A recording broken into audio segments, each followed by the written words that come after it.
Welcome everyone to Mark Voids a Warranty. I'm Mark, this is my hammer, and today we're tearing apart this little telescope. It's a Meade AutoStar, and it kind of worked, it kind of didn't, but the real issue is its light capturing capabilities. I mean, you look through this thing and you just can't even tell that you're looking at stars. It's like there's no light coming out of it at all. I don't understand, but you know, what are you gonna do? What are you gonna do? Anyways, you know what they say. Another day, another hammer. All right, so we're gonna get into this, and I completely forgot my headphones. Sorry about that, guys, but we're gonna get into this, and we're gonna figure out what's going on, what makes this little thing tick, and what doesn't. As always, I never really do any prep work on this. I always just go for it live just to see what'll happen. So I think where I'm going to start is by loosening up some friction knobs here on the side. Kind of little clutch type things. So they're just big bore. Oh, that didn't sound good. Don't worry. Whatever it was, I'm sure it'll buff out. Don't even sweat it. Let's get an overhead view going for you so you have a little better idea of what it is that I'm doing today. Here we go. So this is our scope. I wonder if we can we back out any? Nope, that's as far back out as we can go. So it feels like I could just break those off, but that's probably not the way to go. And then there's this darn thing that you... Oh, hey, look at that. There's light through it now. Oh, well, we're already too far in. So I'm going to continue to look and see if I can't figure out how to get into this thing. There's a bunch of feet on the bottom that might reveal some screws. Oh, there's some screws down there. So we're going to need to pop those and then take off the things. Andrew says he's always worried. Andrew, whatever are you worried about? I am nothing but the epitome of professionalism. Well, I mean, one of the things that I don't understand is, according to YouTube right now, we've got 0 viewers. However, I have people commenting. I don't know how that works. I do not know how it works. The lenses, Andrew, I assume are glass. I have a collection of lenses that I keep in a little box of hopes and dreams that, you know, one day I'll turn them into something. Maybe a kaleidoscope, maybe a... I don't know. Maybe a something. We'll see. So I'm just poking through the glue residue on these things and going after the screws.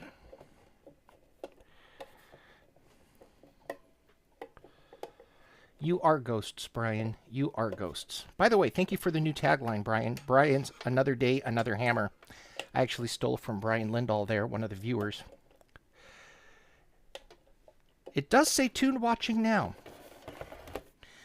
So, thank you for joining me on your valuable time, guys, at lunch. I know Andrew's got to head back to work here pretty quick. But I appreciate your time.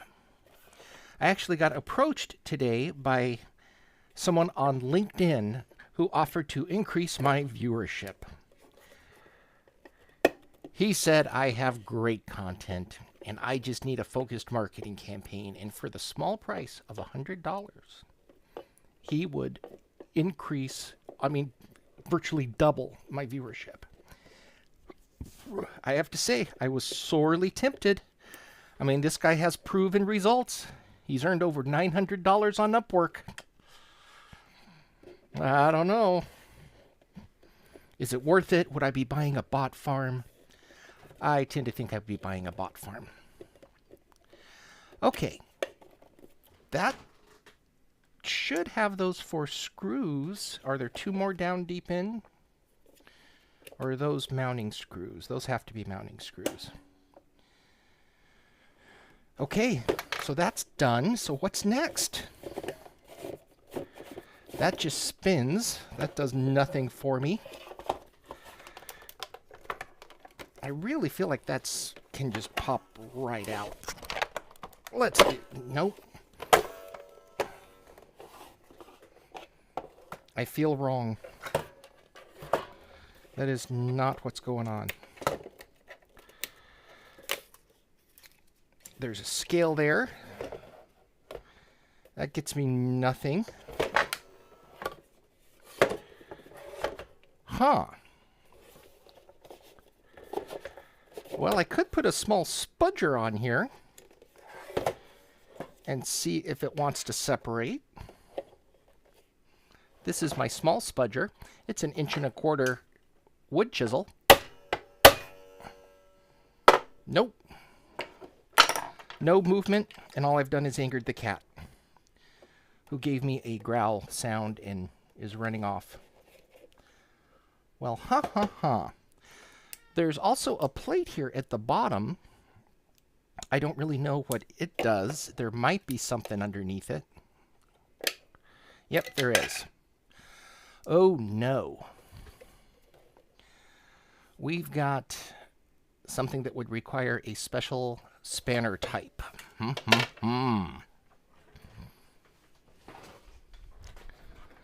That is in the realm of no bueno.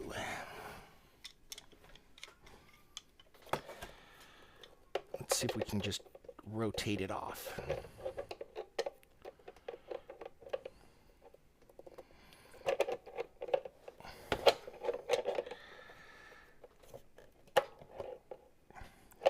Come on, little guy.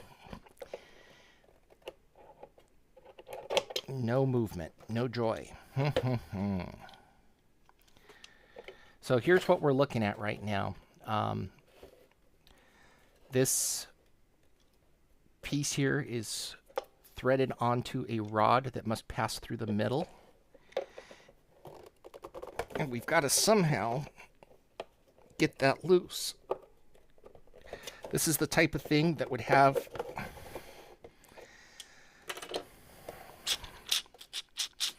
a special tool to go with it. And it doesn't help that the threads look mangled a bit.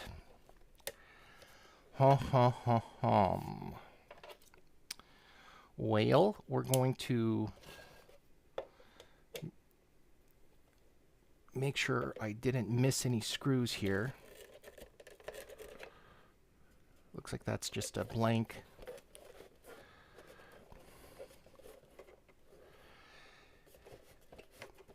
And I think it's loose, but I don't know what we're going to do about that. And it's definitely going to have some electronics in it.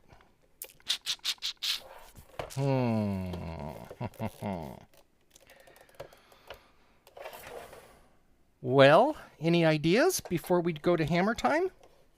I'd be happy to hear them.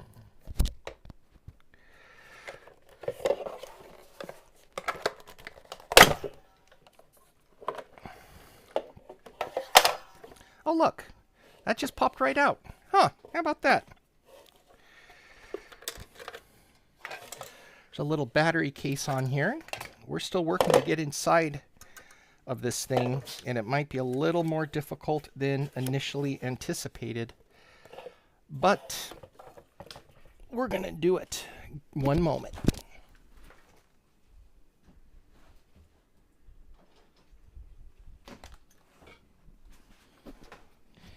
Had to grab my favorite little disassembly tool here.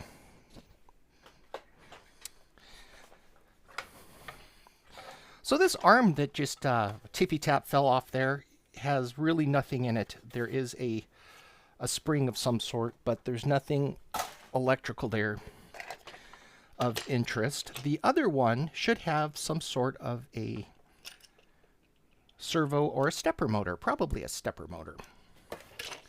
So that's what we're going to go to next. And we're going to try to get into the base where the electronics are housed. If you've been around Mark Void's a Warranty for any length of time, I'm sure you know we are getting into that base. It's just a matter of, is it going to be the easy way or the hard way? Well, I'll tell you something. My nickname's Hardway Hughes for a reason.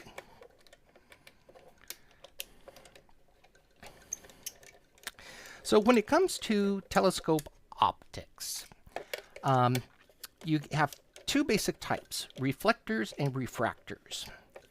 Refractors are, it seems, frowned upon by astronomers. They tend to go for reflectors with first surface mirrors. And I'll talk about that when we open up those optics in a minute. But one of the concerns with refractors is to get enough light, you need a really big lens. And big lenses are heavy and end up with a lot of weight. Oh, would you look at that? We found a PCB. I assumed it was in the base there, but apparently not.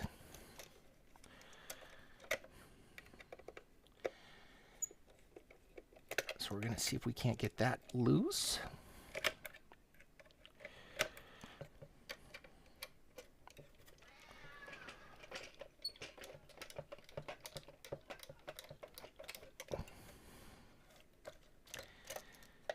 And the other issue that you have with refractors is that light sees a different impedance as it travels through. And the issue with that is that you'll actually spread out your different frequencies in slightly different locations. All right, so it looks like we just have just a cheapo motor here. I was assuming we'd have a stepper, but they decided they didn't need one.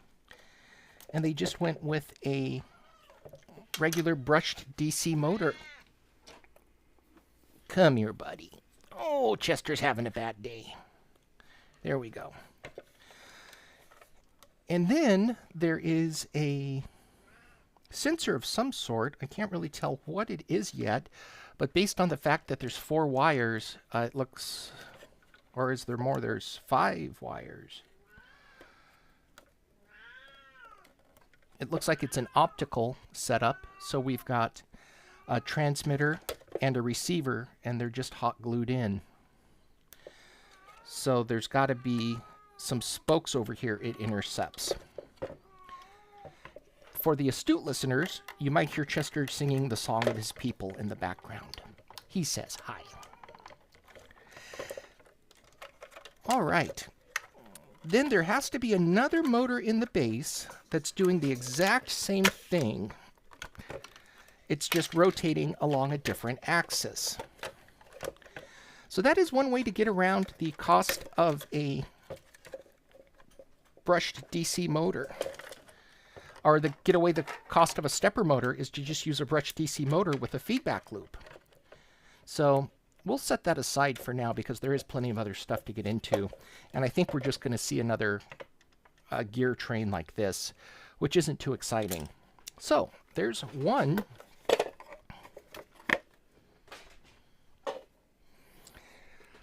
There's one PCB.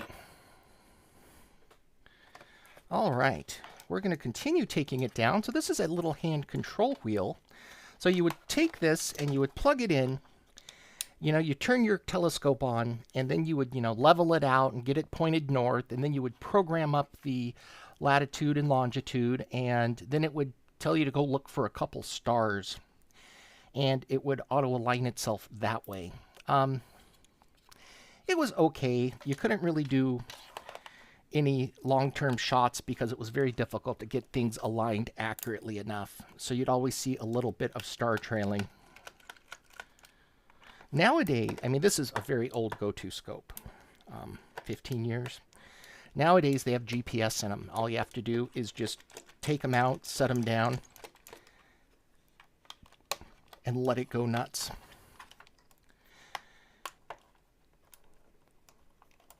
And what I might like, they actually have just the scope mounts for your cameras. And I have a couple decent DSLRs that aren't too bad for astrophotography. So at some point, if we ever move out of the city, I might get into it again. But with the City Glow, there's just not that much to see. Oh, wow. Okay. These guys are not messing around. So I am going to just put a tiny bit of force to release a clamp on a flat flexible cable that goes to either the display. Yeah, it goes to the display. And then we're free. So we've got a custom keypad. So these little black spots are little areas of resistance. And they hit these. I can zoom in for you. They hit these fingers and they'll create areas of conduction between them. So basically, you know, they're making their own switches. Then we've got a couple what appear to be LEDs just sitting there. So we are disassembled. There is a little bit more to do, though. I do want to show you what's inside that scope, if we can, without spending too much time on it. So back to our overview, and then we'll get into looking at the, oh, I'm going to need a different bit. And then we're going to get into looking at the boards. All right.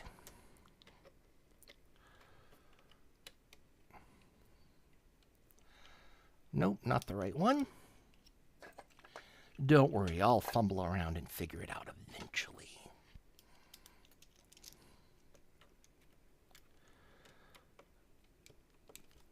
Okay. So I don't know about these, and it has been a little while since I've done astrophotography, but if I remember correctly, 1.25" is pretty common for a mount size for accessories and whatnot.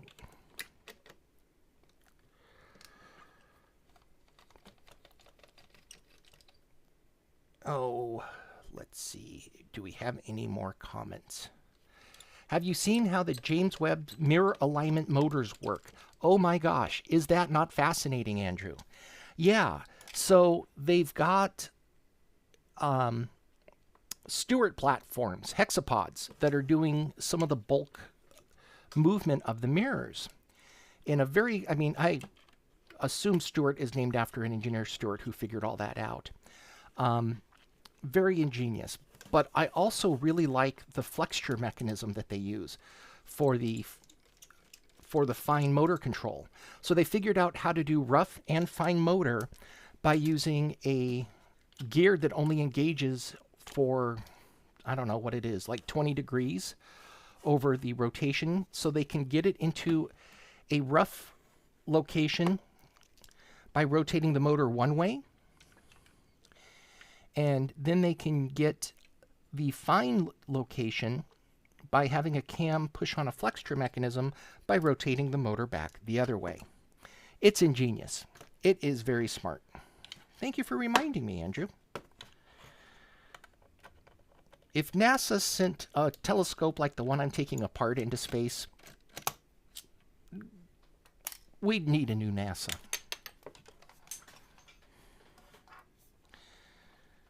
Okay. What do we got going on here? Anything good? Not yet. All right. So now we've got to figure out how to try to get these lenses out. You'll see that there's two little circles there. Those are meant for something called a spanner wrench. Basically a big long piece of metal, and then there would be a couple pins at either side. So we're going to see if we can't fake one here. I don't know that we can. I might just have to tap him out. Yeah, I don't have anything that's going to be long enough to grab these. But sometimes the other thing that you can do, and if this doesn't work, I'll wait because I don't want to damage the lens. But sometimes the other thing you can do to remove these things is tap them out. And sometimes you get lucky.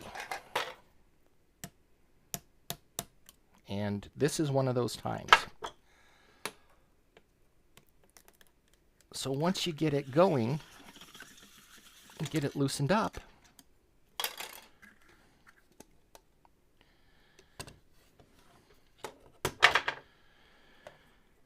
there we go.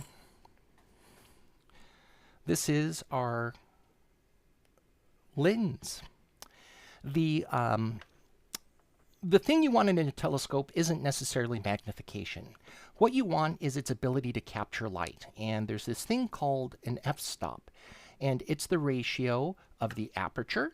So in this case, you know, that's a couple inches, to the focal length, which is the distance from, you know, up here down to the eyepiece, you know, over here. And you want that number to be, you know, pretty close to 1. It's not going to be the case here that we have that by any means, any stretch of the imagination. But there we've got a big light collecting objective. We can do something with that, like, I don't know, thinking some ants might have some misfortune in their future. Can't really say. Can't really say. All right. Nothing left there except a tiny lens there. So we appear to be on to looking at how they made these boards. So back over here, we've got this coiled, is that an RJ45 connector? That's not what you call the plugs. I can't think of what you call them right now. But oh well. So one of the things, they seem to have terminated these wires right at the site of the board to avoid having a connection that can come loose. I don't see that there's any way to disconnect that. So I will just liberate those right at the board, freeing us up a little bit of space.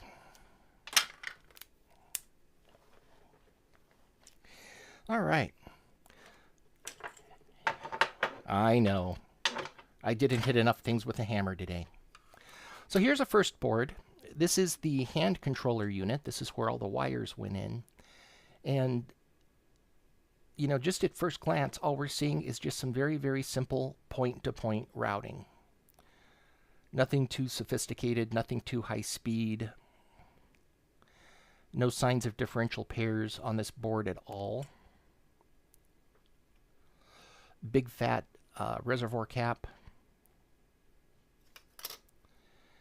Backside, more point-to-point wiring.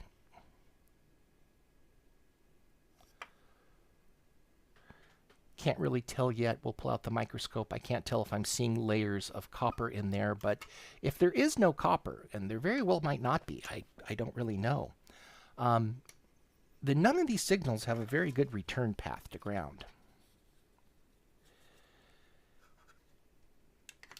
Andrew says 8P, 8C. Yeah, it's a 8-pole, 8-connector. Nope, we can clearly see that there is a copper in the middle here.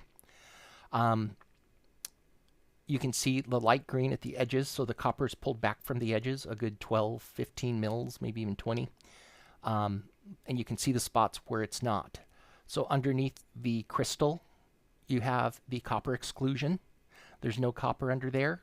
Typically, the reason for that is you don't want to end up coupling noise into your return planes.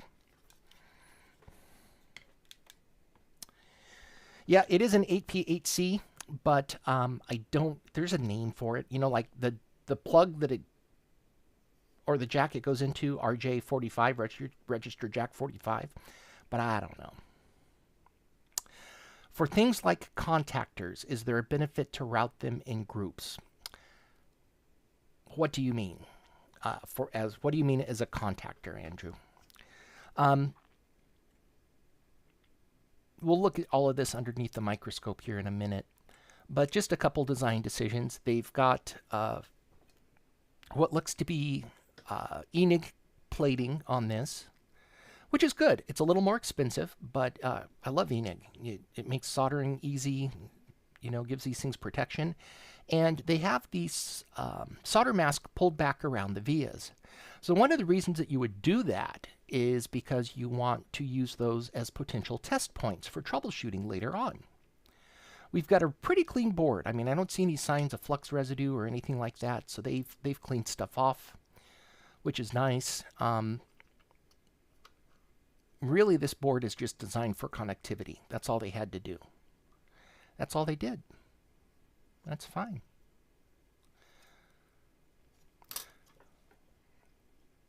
Backside, same thing. Nothing too exciting here. Just designed for connectivity. I don't know what I'm looking at, but I'm looking at a trace underneath here. Wonder why I'm seeing that. Wonder how many layers this board actually is. I don't know. We'll move, like I said, we'll move to microscope in a minute. In the other board, this is the one that is actually inside the telescope, connected to the motors and whatnot. Same type of off-board wire connectors. It looks like they spaced that one a little too close for comfort, right? Those things coming out at 90 degrees into the board. Man, they should have rotated this or shifted it up. That would have been a pain to assemble. But it's a single-sided PCB. There's no copper, nothing, no traces on the other side. Everything that's happening happens over here. A couple unpopulated components for whatever reason. Some hot glue. Yeah, that's hot glue. And then a variety of stuff. I'm guessing these are the motor drivers. I could be wrong. They could be the sensors. We'll figure that out in a minute. But we've got black and red for two motors. We've got, I don't know, it could be two dual H bridges. Hard to say. This board isn't as clean. There is some schmutz left behind. Looks like it was manufactured in 2005. So it's got a couple years on it. It's about 17 years old. Seems to be in good enough shape. Some interesting bits where they left copper, they did copper pores. And I'll tell you some reasons you might not want to do that in a design like this, and some reasons that you might. So let's move over to the... Oh, bye, Andrew. Contactor, capacitive touch plates. Are there any... Okay, so these aren't capacitive touch plates, Andrew. These are actual conductive. These are just like your typical key switch, except they're designed a little differently. Where is my picture here? Right, they're just making a connection. These particular ones aren't cap. All right, so let's move over and take a look in the microscope. But Andrew, don't worry about it, man. It was great having you.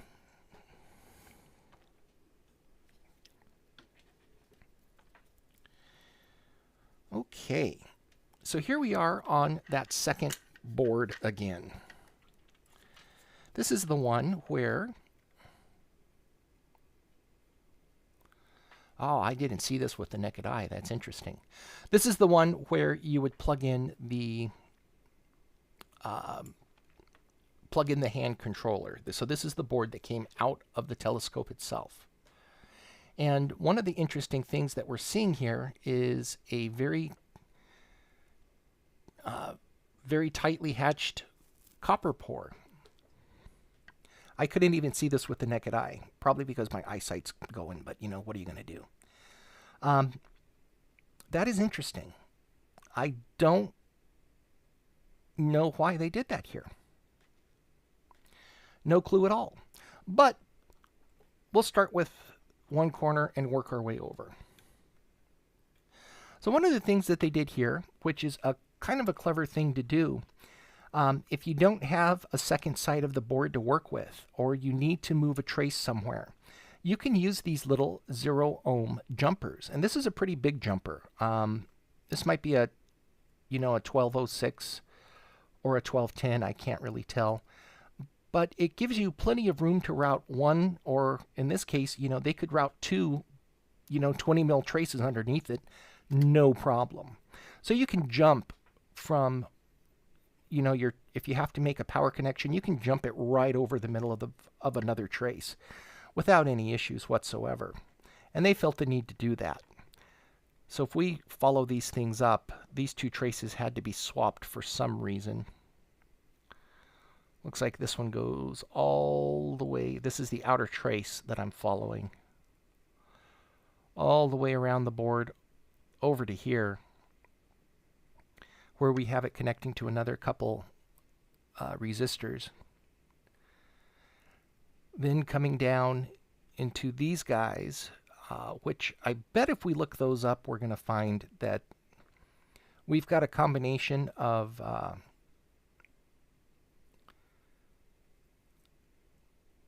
motor drivers here that can drive this thing in either direction.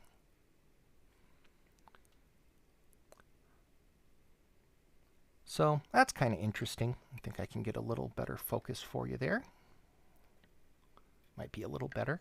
You can see the schmutz appear on the board. So going back over here on the left,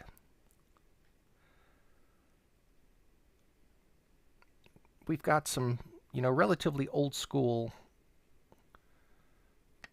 components. They're very large as far as things go. This is a 8-pin TSOP, and I don't really feel like counting that, but I'm guessing it's like a 20-pin TSOP. Here's something interesting. See this big ceramic capacitor that they have down here? This is a bodge job. Right? This was soldered on after the fact. Anybody out there that can guess why before I tell you?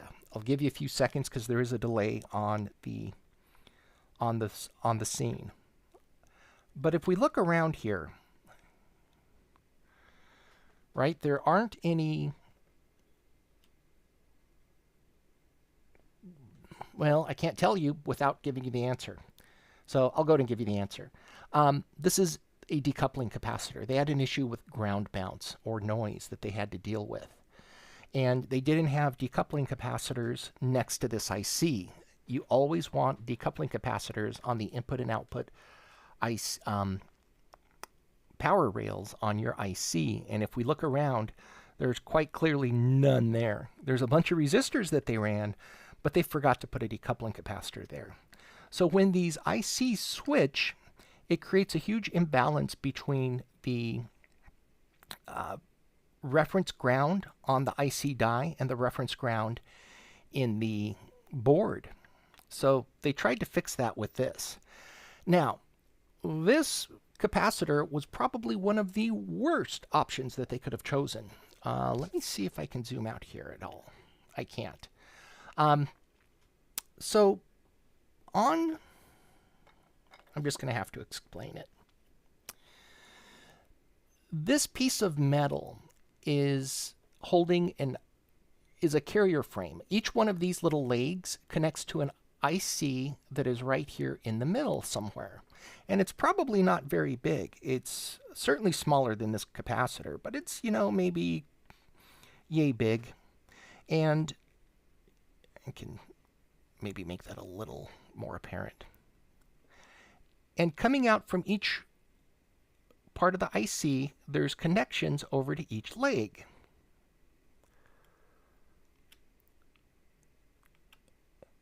And those form huge inductive loops. When you have a fast switching digital pin like one of these guys, that inductive loop combined with the fast switching time are what decouple the ground potential on the IC die from the ground potential on the board. What you're doing with the decoupling capacitor is trying to give for lack of a better term right now, and give an inrush current, give current to that inductor to prevent those things from getting too far apart. The trouble is, these packages, this huge one here, while it has high capacitance, it's also got high inductance. So they added a huge inductor to a problem that was already caused by a huge inductance. Right? So they would have been better off choosing a much smaller package, even at risk of having a smaller inductance, to fix this problem.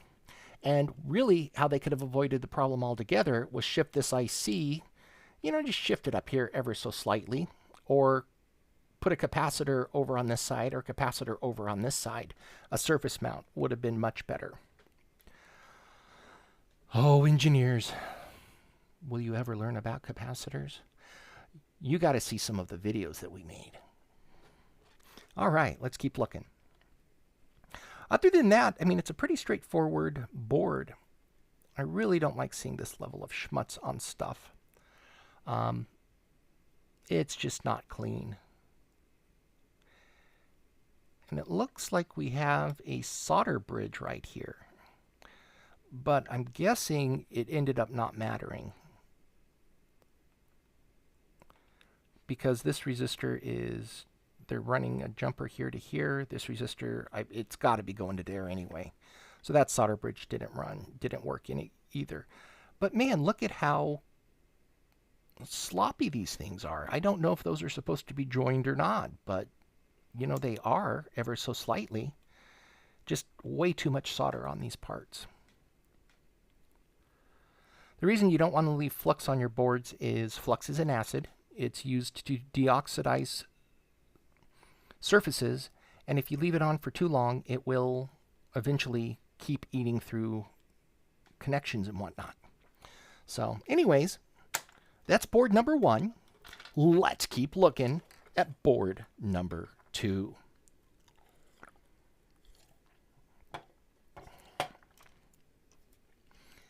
All right.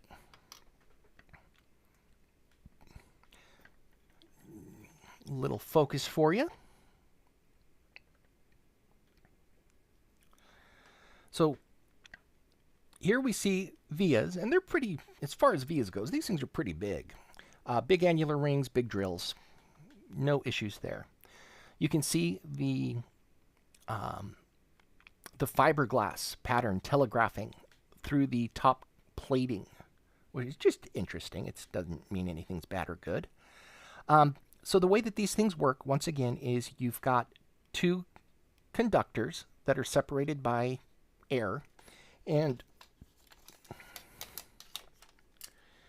when you press the button, this is a little conductive pad that is recessed from those conductors, but you press it down and it bridges the gap, and it makes a short circuit between these two.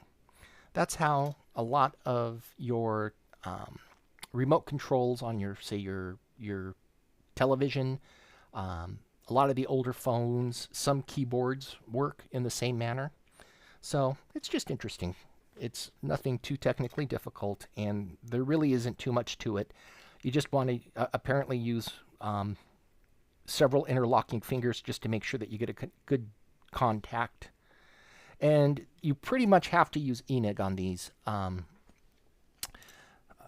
Any oxidation over time will make those switches not work, and that's no good. You always want these switches to work. So the ENIG does. That's why we use gold. It's not that it's a great conductor. It's not. It's not better than copper, but copper oxidizes, gold doesn't. So we've got these little LEDs. These light up for indicators. Might as well zoom in on that while we're here.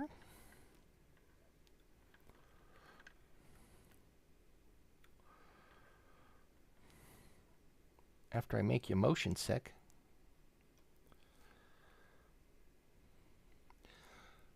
So what we're looking at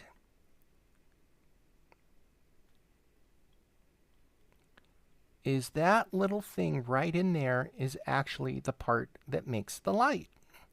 And there's a little teeny tiny bond wire that goes from the anode to the cathode, or the cathode to the anode, I don't really know. And then this metal wire here connects to this one on the outside over here. And then the other side there connects to this metal over here. And off you go. Not the most interesting LED I've ever looked at, I'll tell you. One thing you do want to make sure, though, whenever you're doing vias, is that there is a solder dam between any pad and the via. Otherwise, you risk the solder flowing down into the hole and leaving your pad. And that's no good. There really isn't anything all that interesting on this side. Other than some schmutz where they could have done a better job cleaning. I don't know what that is, but I know I don't like seeing it on boards. And it looks like it's maybe some stuff where they did some touch-up after cleaning.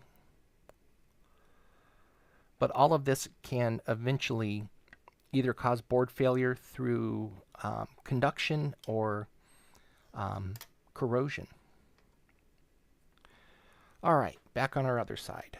We're almost done looking. Nothing too exciting. They just have several traces routed. They routed for economics. There's nothing in here that screams signal integrity to me.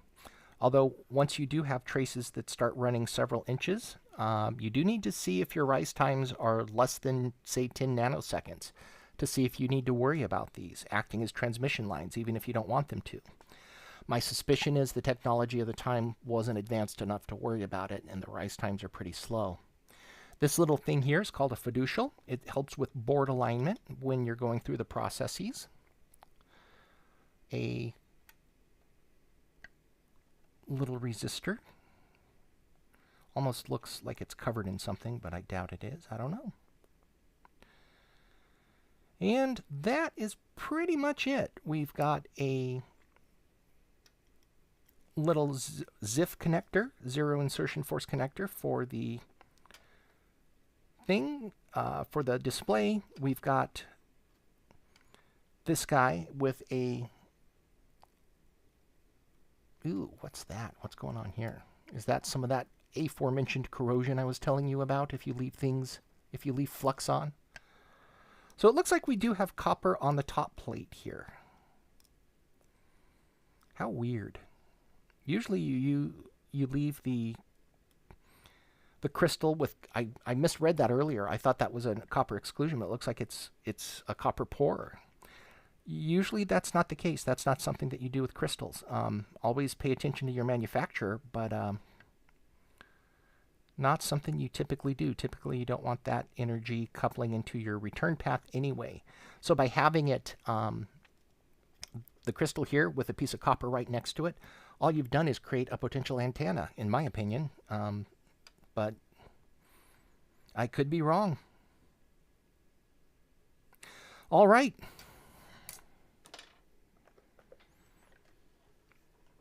I see nothing else. Nothing of value.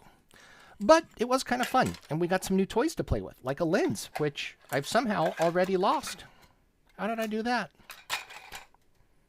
Boy, I tell you, I am good. Oh, there it is.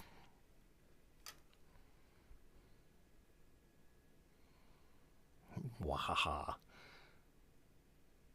That is not doing much in the way of magnification, is it? Oh boy, and I tell you, it's not doing my mug any favors. It's maybe multiplying 2 times magnification, maybe less, I don't know. But again, you don't want your telescope to magnify, you want your telescope to collect light. That's the important part of it. Anyhow, if you had any amount of fun whatsoever, please subscribe and like. Hit the little bell if you want to be notified the next time I do Mark Voids of Warranty. We need viewers, folks. We need lots of viewers. I can go buy them on LinkedIn, apparently, for $100 and double my viewer count, but that just feels dishonest to me. I don't want to do that.